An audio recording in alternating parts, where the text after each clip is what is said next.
Welcome to the IT Career Energizer podcast. For anyone who wants to build and grow a career in IT, develop and improve your strengths and skills, be inspired and motivated by the successes of others, manage your career progression, and achieve your IT career goals. And now, your host, Phil Burgess. Welcome to episode 316 of the IT Career Energizer podcast. My guest on today's show is a tech industry career coach who works with high-achieving career professionals who may be feeling stuck, frustrated, and undervalued. She has a passion for bringing out the best in others, which she does through the My Brand Academy. She is also a TEDx and Keynote Speaker, an author, and host of the My Brand HQ podcast. So it's my pleasure to welcome to the podcast, Leila Singh. Hi there, Phil. How are you doing? I'm okay, and thank you for joining me on the podcast. Oh, it's my pleasure to be here. I wanted to get a bit of an understanding about your role, if you like, or what you're doing as a career coach in the tech industry. So could you give us a bit of an insight into how that came about and what you do? Yeah, sure, of course.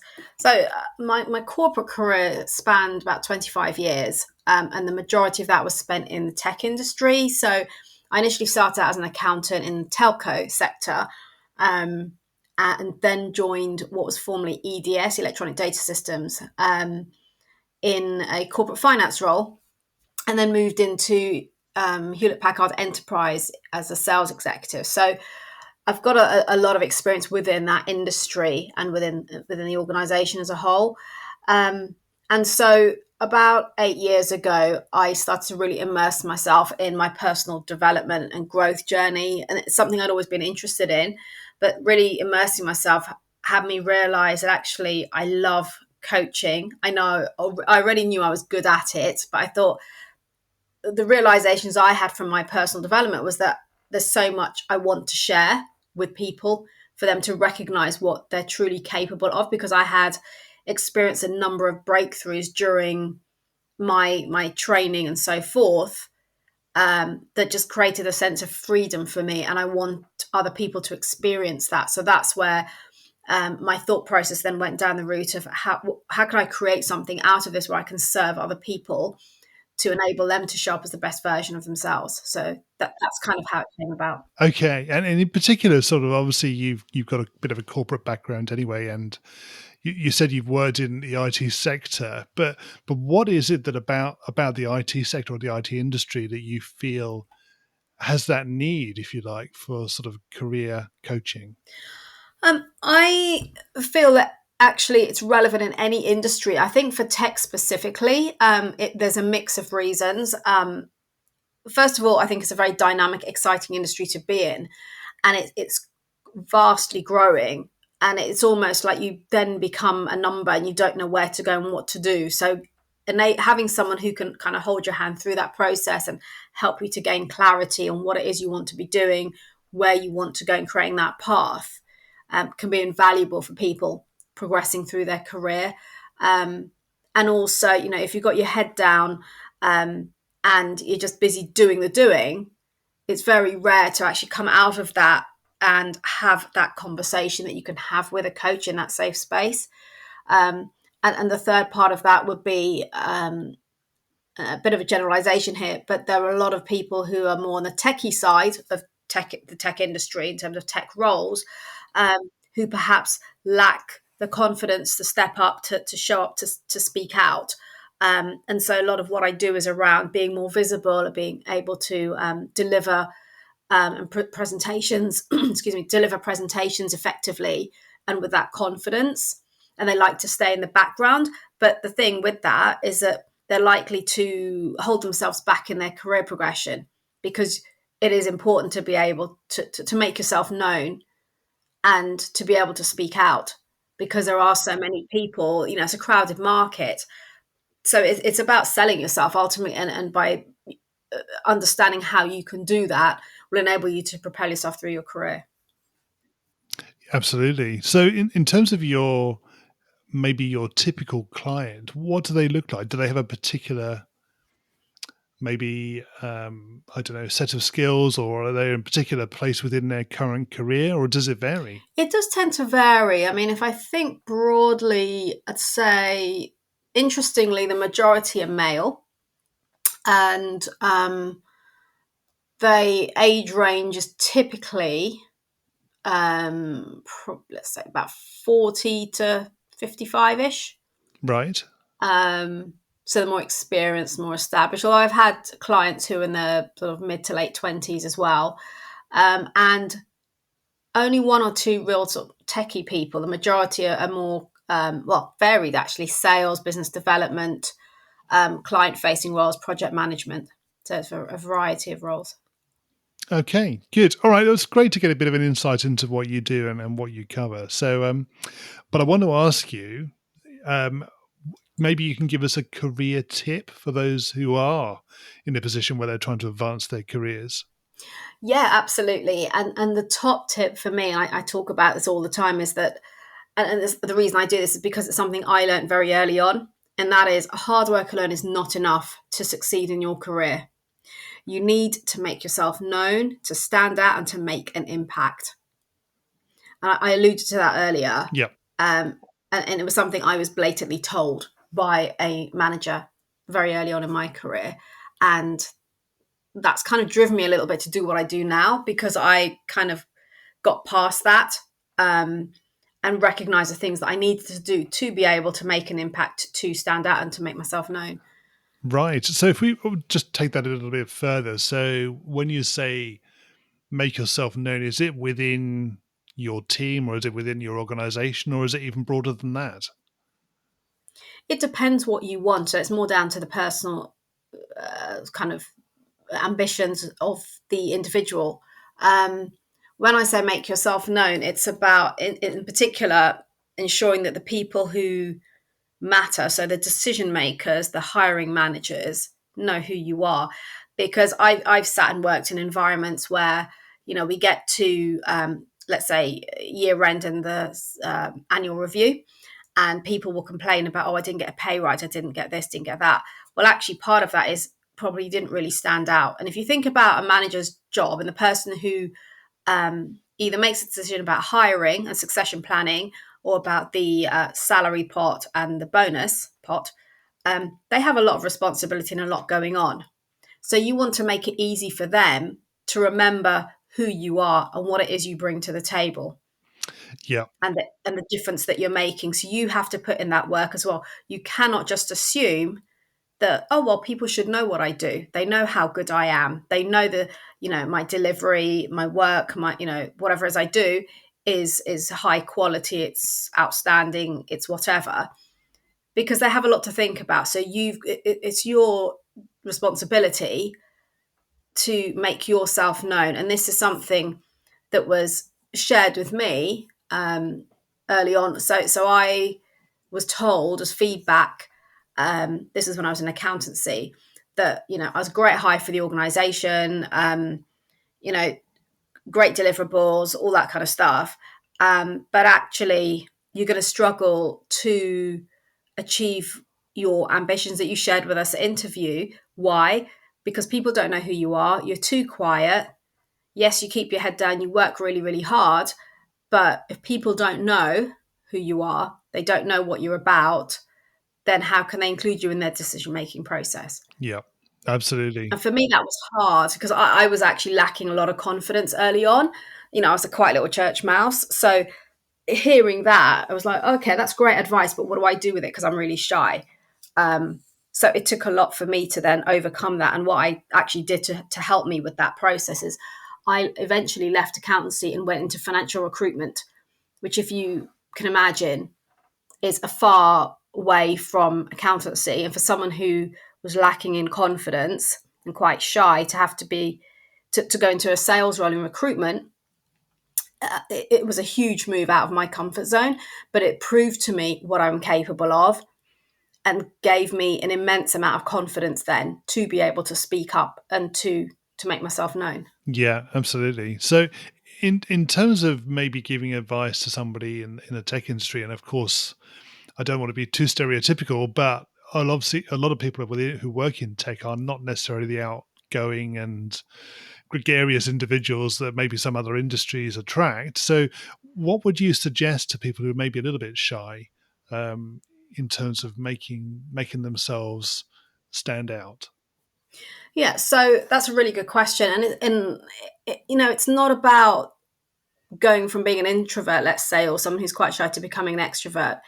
It is so some of the things I teach within my framework and my coaching is around having presence.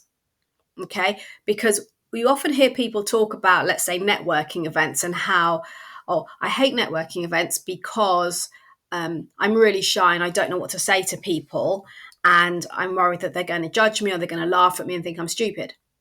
And I've heard that a lot.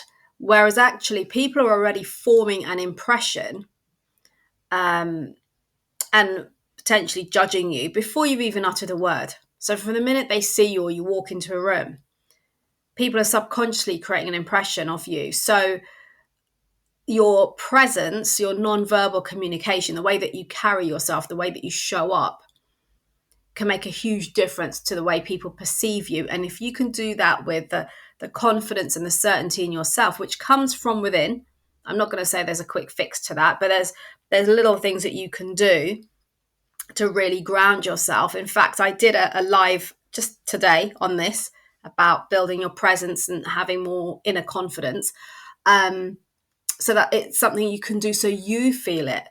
It's not about speaking up or speaking louder, but then people will just remember you. And that's even online. That's even remotely if you turn up on a Zoom or a Teams call. And you can have a greater presence just by, for example, your physiology or your stance if you walk into your office or to a meeting. And people will just subconsciously remember you for that. If you look at who people tend to gravitate towards, it's oftentimes the people who exude that confidence. They want to listen to them. They want to be around them. They want to hear what they have to say.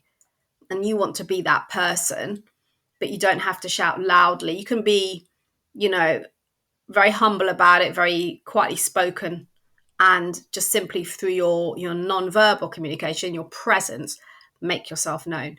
Yes. Okay, that's a good point. Definitely. Right. Okay. Can you maybe share with us your worst career moment and what you learned from that experience? Yeah. So I joined a new team and quickly realized it was quite a toxic culture. And it was very interesting because I hadn't come across anything quite as extreme as that before. They invested more time in stabbing people in the back and trying to trip you up than actually doing any work. And for me, this was like, okay, this is not good. This is not healthy. I couldn't understand it. And because the team I was in was a support to the wider organization, all I used to hear was, oh, that's not in our remit. We don't do that. So they were never helpful when people came to us for something. Yet the culture that I had come from prior to that was that you would go over and above to help people and look to solve problems. If something was going to prove difficult, you'd sit down and figure out a way. And you come together. So you come together from your different teams within the organization to do so. And it impacted me quite a lot. It really affected my health, actually. But during that time, what I chose to do was to focus on me. So focus on my performance, my reputation, and just continue to deliver to my clients, being mainly my internal clients, and looking to build the relationships that I needed to build within the other teams to create that collaboration to be able to support those internal clients. And so the lessons I learned there was that we can have all kinds of things going on around us. I mean, I asked one of my colleagues, why is it that you guys feel that you need to behave this way? And they said, this guy looked at me and said, well, it's the only way you're going to get up in life. And I just thought, really? Rather than actually deliver or over deliver and put some effort into work, in your results, it's like trying to trip other people up so you can look good. And I just thought that's really interesting. So for me, it was, okay, I'm choosing to focus on myself, showing up as the best version of me, maintaining my reputation, building out my relationships, maintaining my performance as well, so that I could get results for the people that I was supporting. Yes. And, Good. Okay. yeah, Yeah. and I think it's an interesting one, because a lot of time we're very quick to get influenced by people around us and how they're behaving and let it rub off on us. And I think as a coach as well, that's something I'm very acutely aware of when I coach and talk to people about this. But at that point, I was in it, and I think I just chose to almost switch myself off from what was going on around me to focus Yeah. on what I needed to do. Indeed. Yeah. So toxic cultures or sort of environments like that are obviously not a good place to be. And if you can detach yourself from it in some way, definitely do so. Yeah, and also look to build advocates around you. I think that's an important part as well that I learned is, Yes. yeah, people are going to be your supporters. Okay, maybe something a little bit more positive. So can you maybe tell us about your career highlight? An overall highlight, which then resulted in something more specific, is where I started to where I got to. So, just referencing back what I said about the person that I was at the start of my career. So, very much lacking in confidence and being the quiet church mouse, and nobody knew who I was. And I was the person who kept my head down and worked really hard, because I believed that, well, my manager should know what I'm doing. He should know that I'm good. I don't need to shout about it. So going from that person to achieving what I did, which was, first of all, having quite an eclectic career path, going from accountancy to recruitment, which is a sales role, to then joining a tech company in corporate finance. Again, I had no experience of it. I had to learn as I went along, both about the industry, but also about the role that I was in and what I needed to do. And it was a huge, huge challenge for me, but I thrived on that. To then move into a sales role, which, if you'd asked me at the start of my career, would you ever work in sales, was absolutely not.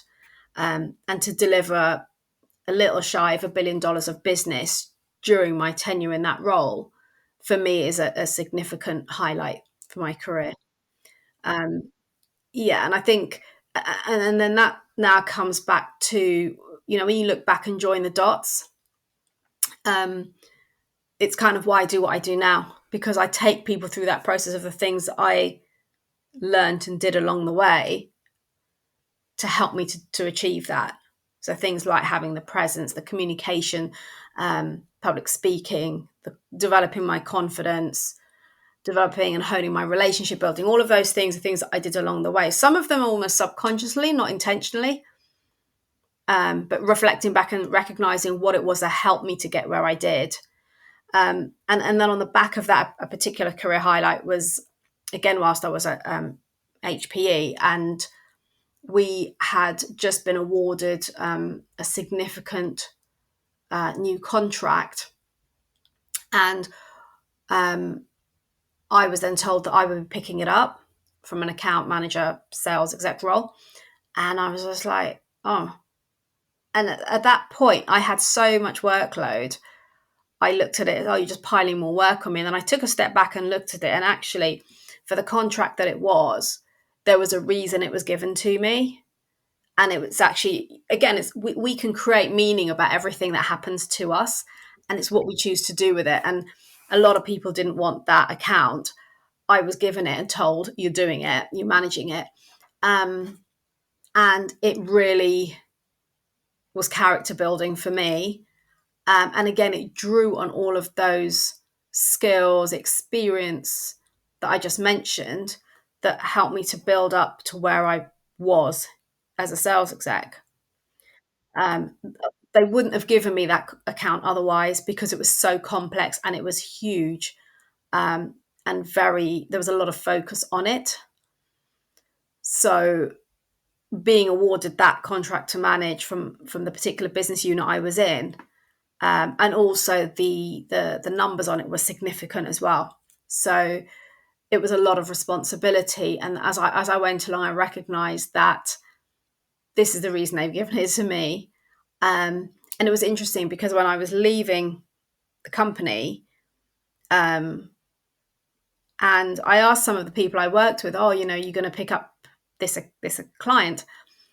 And nobody was interested. And I said, but it's really exciting. It's really challenging and all of this. And one guy said to me, that no one wants to fill your shoes with that. I was just like, okay. I took that as a compliment. Yeah, absolutely. So yeah, those are like two kind of career highlights for me, kind of where I started my journey, I guess. Yes. And then the reasons behind being given that contract to manage. Yeah. Okay. I know obviously you're not specifically a tech person, but obviously you are involved in the industry. But I wanted to know from you what excites you about the future of the industry and in particular careers in IT. Oh gosh, again, it wasn't sort of intentional for me to go into that particular industry at the start, and I kind of fell into it. But I was also very aware of the company that I was joining. I'd heard such great things about it. So when the role came up, it wasn't. Remember, I said I didn't have any experience for the role, but I wanted to work for that company. And I was going to do everything in my power in that interview to get that role, even though I had zero experience. And it's exciting. It's evolving. It's so dynamic. And for me, I believe there's a breadth of opportunities, whether they're tech specific roles or not. I think you can, there's other roles you can do it, obviously, in a tech company. So, whether it's marketing, HR, finance, operations, delivery, sales, business development. There's so much else as well. And I just think it's such a, you look at the pandemic and the impact of the pandemic, and everyone was reliant on technology. So it's huge. It's constantly growing. So it's being at the forefront of that and being, because then you get to, even if you're not in the tech role, you get to hear and learn about what's going on at the industry and being at the forefront of that. So I think it's a great opportunity to learn about the world of tech and the industry.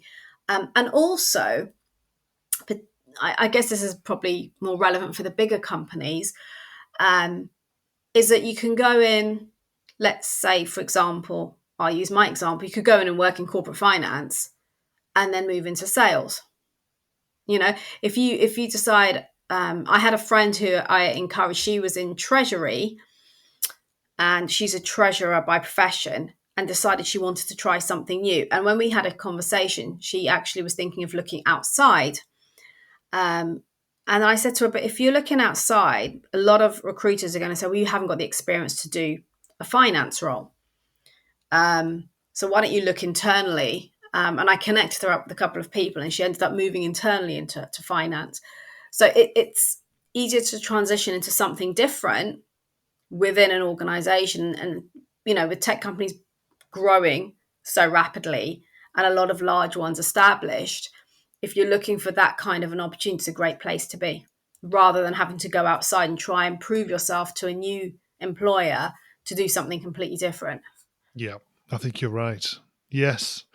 Okay, we're going to go into the reveal round now. We're going to find out a little bit more about you and the way you think. Are you ready for this? I think so.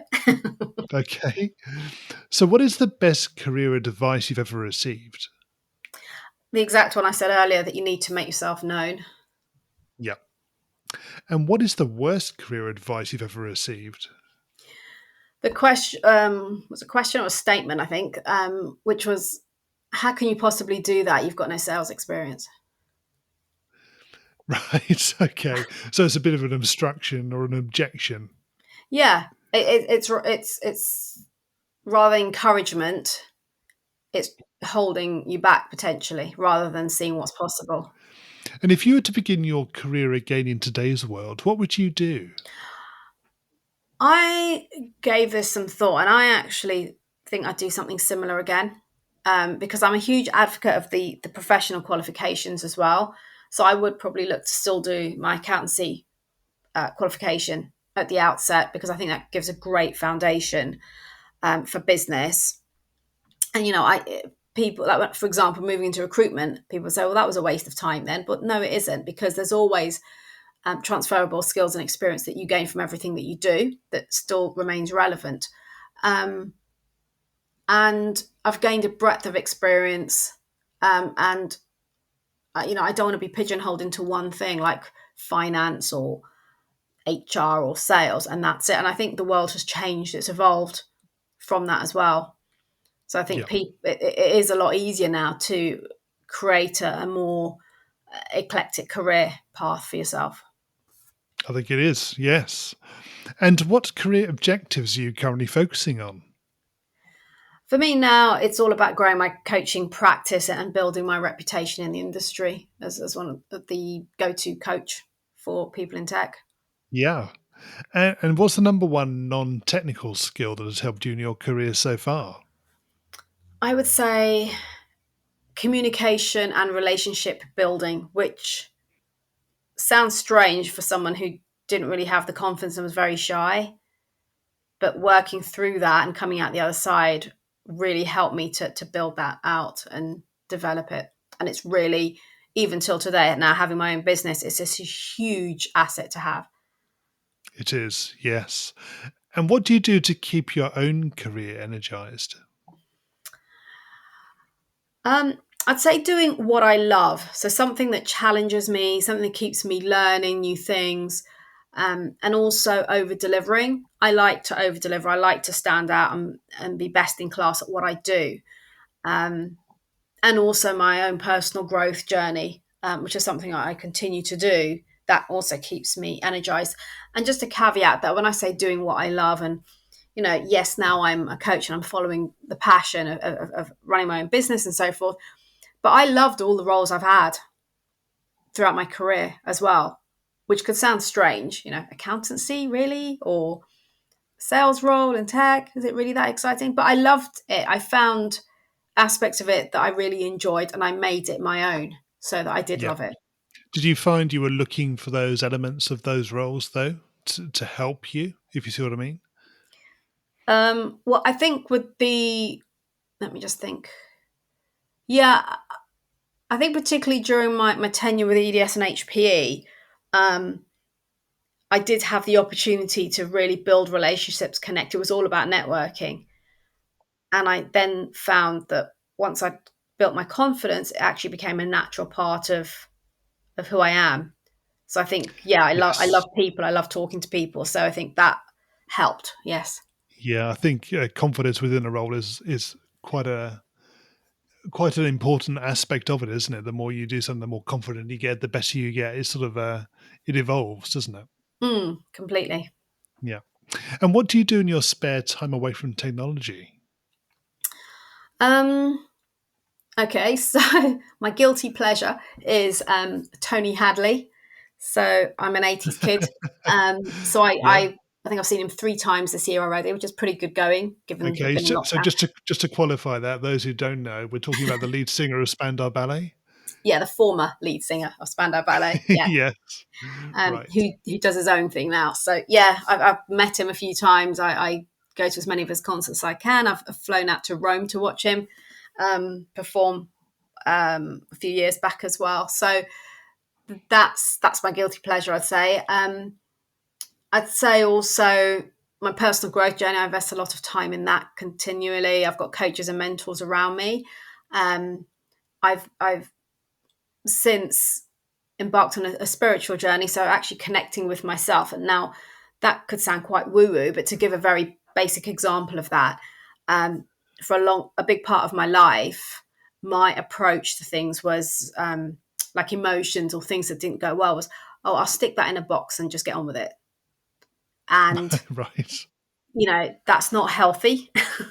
um, and so I've learned over the last few years through the spiritual journey I've been on that actually it's about connecting with your heart and being vulnerable, which, as we all know, talk about mental health issues nowadays. It's really important. It really helps with mental health issues. But I think for me, it's connecting with myself, understanding me better, and being able to embrace my emotions rather than literally stick them in a box, which is what I used to do. Um, Yes. and I also enjoy international cricket. So I like to go to Lords and some of the big grounds here in the UK. Reading when I get a chance and just really spending time with friends, family. I like eating out. I like spa breaks. I like travel. So all the usual things. Yeah. Good. There's good balance, definitely. And Leila, can you share with us a parting piece of career advice? I can, and it's kind of filtered through what I've already talked about, but specifically what I'd say, because this isn't for everyone, okay, I think it's also important to remember there's no right or wrong here. We all have different levels of aspiration and ambition and drive. However, what I would say is if you are someone who is looking to advance your career, who wants to move up the ladder, you want to think about being remembered for the right reasons to those people that matter. So the decision makers and the hiring managers, by making an impact, by standing out, and by going over and above. Yeah.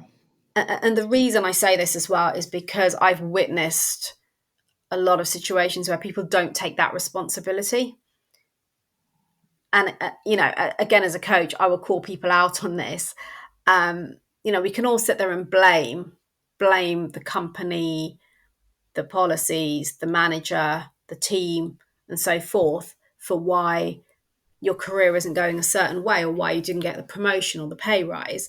But what are you actually doing about it? What action, what responsibility are you taking to enable that, career advancement to happen? And it sounds really obvious, but a lot of people don't. Yeah. There are a lot of people who don't. They expect it to happen. Yes. So it's about taking charge, isn't it? Completely. Yeah. Good. Okay. Leila, how can we find out more about you and connect with you? So I tend to spend most of my time when it comes to social media on LinkedIn. Yes. So my handle there is Leila-Singh. And I also go live every Thursday at 12:30. And I am on Twitter and Instagram and Facebook. I've got a page on Facebook, which is personal branding with Leila. And on Twitter and Instagram, my handle is at Leila_Singh001. But as I said, the best place to connect with me is on LinkedIn. And also I do have a playbook, a personal brand playbook that I've created that references the 6 facets of personal branding that I believe are critical to being able to show up as the best version of you and to build your personal brand. And just to caveat that,